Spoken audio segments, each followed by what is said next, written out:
ام المومنین حضرت عائشہ صدیقہ رضی اللہ عنہ سے انہوں نے پوچھا کہ نبی صلی اللہ علیہ وسلم رمضان کی رات میں کتنی رکعتیں پڑھتے تھے؟ آپ نے جواب دیا کہ رسول اللہ صلی اللہ علیہ وسلم رات میں 11 رکعتوں سے زیادہ نہیں پڑھتے تھے، خواہ رمضان کا مہینہ ہوتا یا کوئی اور۔ پہلے آپ صلی اللہ علیہ وسلم 4 رکعت پڑھتے، ان کی خوبی اور لمبائی کا کیا پوچھنا۔ پھر آپ صلی اللہ علیہ وسلم 4 رکعت اور پڑھتے، ان کی خوبی اور لمبائی کا کیا پوچھنا۔ پھر 3 رکعت پڑھتے۔ حضرت عائشہ رضی اللہ عنہ نے فرمایا کہ میں نے عرض کی، یا رسول اللہ، کیا آپ وتر پڑھنے سے پہلے ہی سو جاتے ہیں؟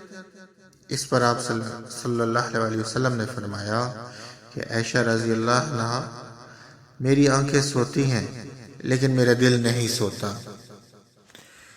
نبی کریم صلی اللہ علیہ وسلم نے پوچھا، کیا یہ خبر صحیح ہے کہ تم رات بھر عبادت کرتے ہو اور پھر دن میں روزے رکھتے ہو؟